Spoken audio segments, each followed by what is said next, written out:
Jadi memang mediasi dilakukan hanya dengan hakim mediator.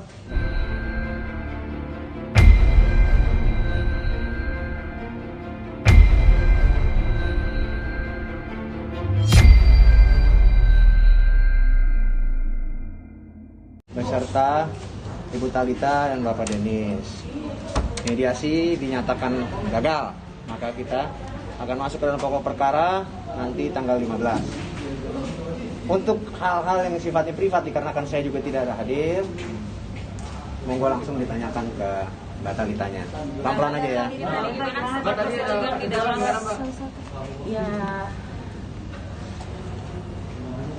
yang pasti saya lega karena akhirnya dari segi hukum bisa tahu keadaan yang sebenarnya itu seperti apa. Kan saya dari awal saya bilang saya akan memperjuangkan apapun hak hidup saya dan hak hidup anak saya tanpa kebohongan. Ya, itu yang saya lakukan di dalam. Saya mau bicara fakta, saya tidak mau bicara kebohongan. Ya, apapun reaksinya ya bagaimana, saya nunggu ini bertahun-tahun gitu. Jadi ya itu yang terjadi di dalam sih tadi. Tadi bahas apa ya sampai emosi? Ya semua yang dibahas, semua pertanyaan kalian semua. Ya akui kok. Jadi gini, terakhir kan kami juga masuk, akhirnya kami ketemu hakim mediatornya. Memang itu kebijaksanaan yang luar biasa dari mediator di sini, Ibu Hakim, bahwasanya Ibu Hakim hanya mau mendengar langsung. Jadi tanpa ada kami, biar Ibu Hakim bisa tahu bagaimana Ibu Hakim bisa menilai sendiri dan mempertimbangkannya sendiri. Nah, bagi kami itu, kalau ada pun kami di sana, ketika misalkan klien saya emosi dan lain sebagainya, ataupun dari pihak lawan juga emosi, pasti kan ada yang memotong dan lain-lainnya. Nah, ini nggak pure, benar-benar kebijaksanaan dari hakim mediator untuk mau bertemu hanya dengan Talita dan Denis. Dan disitulah akhirnya diputuskan bahwa mediasi gagal. Gitu. Talita kan tadi sempat bahas juga dengan Mas Denis bahwa Mas Denis memang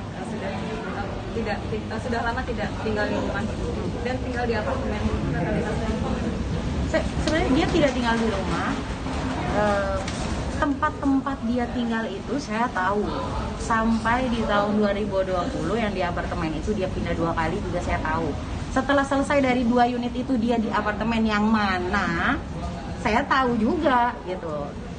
Tapi kan saya tahu ada batasan-batasan yang bisa kita bicarakan, ada yang tidak. Ya saya bilang semuanya tergantung dia. Gitu. Ketika dia berbicara kebenaran, ya saya juga pasti oke, berarti gentle nih orang. Tapi kalau nggak gentle, dia bohong, ya saya harus buka dong. Saya harus kasih tahu dong segala-galanya yang saya tahu, yang kita tahu gitu. Jadi ya saya udah gimana ya Mbak gitu, saya tahan ini tuh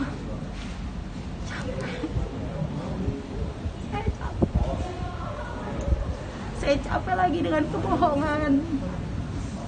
Saya capek kalau dia masih beralasan. Saya capek. Gak ada di dunia ini wanita yang mau ada di posisi saya, itu gak akan ada gitu. Jadi saya sekian lama orang tahu saya ceria. Saya tutup dalam-dalam semuanya. Masa sampai di ujung juga dia masih mau berkelit. Dia dari banyak tapi we. Habis itu saya bilang, kamu bicara jujur dong, saya bilang gitu. Terus dia bilang, akhirnya dia runduk. Terus dia bilang kok sama Ibu Hakim, dia akui kok kesalahannya dia. Yang semua teman-teman pers ini mau tanyakan ke saya semuanya benar. Itu jawabannya. Jadi kalian tafsirkan sendiri, semuanya benar.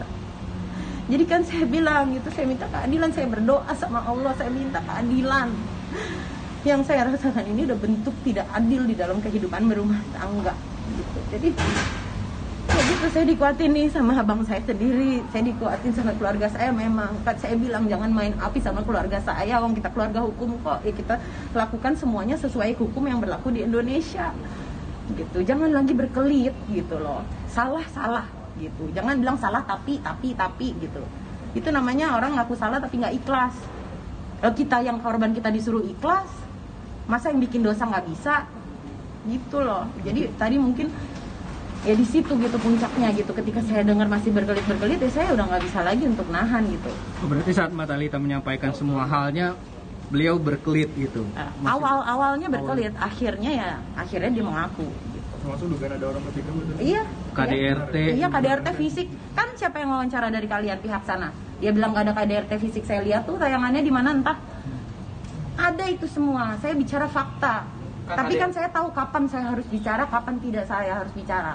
KDRT-nya kayak gimana, Kak? Oh, KDRT-nya saya dilempar kok pakai handphone ke mulut, ke muka saya sampai berdarah bibir saya, sampai dagu saya, gigi finiran saya sampai patah 2 yang di bagian depan.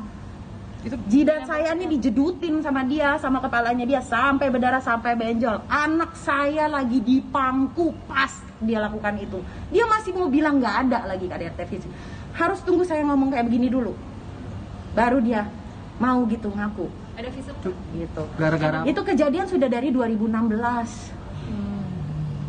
Adapun Saksi. nanti bukti-bukti lain Perkara, sebagainya ya. nanti kami akan sampaikan di Sidang. sidang. gara-garanya Itu secara apa, Mbak? berkala Kak, KDRT-nya? Tidak berkala, tapi saya mengalami perlakuan tidak yang seharusnya itu beberapa kali gitu. Itu pada saat yang sebelah itu apa yang membuat penyebabnya yang menjadi Enggak. Temperamen atau gimana tadi? Iya, temperamen. Penyebabnya hal kecil yang sebenarnya nggak perlu sampai begitu. Gitu. bukan karena emang wanita lain yang Oh, ketahuan. bukan. Orang saya kita lagi habis pergi-pergi keluarga gitu kok.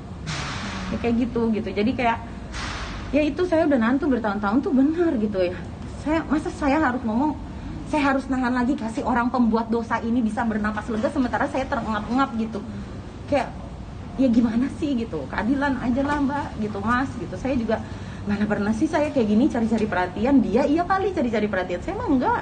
Saya mah padanya aja. Kerjaan saya tuh kerja, saya jadi ibu, jadi istri yang baik, jadi anak yang baik, kerja saya banting tulang untuk anak saya. Wong saya yang kerja, saya ngidupin anak saya, dia hidupin kita. Enggak, berarti nggak ada nafkah? enggak ada. Udah berapa tahun Kak nggak ada nafkah? Oh, udah lama banget nggak 3 ada. tahun ada? Oh, lebih. Oh, 3 dari tahun. awal Dia ke saya pribadi sebagai seorang istri nih Mbak ya, nih para wanita, saya tidak pernah mendapat gaji seorang istri. Tidak pernah. dari awal. Dari awal. Dia kasih untuk anak saya uang susu popok dah. Jadi mau bergaya-gaya dia tuh silahkan. Gitu. Kalau saya emang nggak perlu deh ngomong-ngomong macem-macem, saya bicara fakta. Dan saya bilang jangan lagi berkelit. Kalau sudah berdosa tanggung jawab. Kenapa nggak sempat lapor ke pihak berwajib? Ya itulah saya masih kasih kesempatan, saya masih memaafkan gitu. Sampai akhirnya ketika berkelit ya saya emosi wajar, saya manusia. Gitu loh, saya manusia. Karena saya bicara benar-benar apa adanya gitu. Kondisi anak mungkin gimana Mbak sekarang? Oh dia happy, dia semangatin saya. Semangat ya Bunda. Bunda jangan lagi sedih-sedih.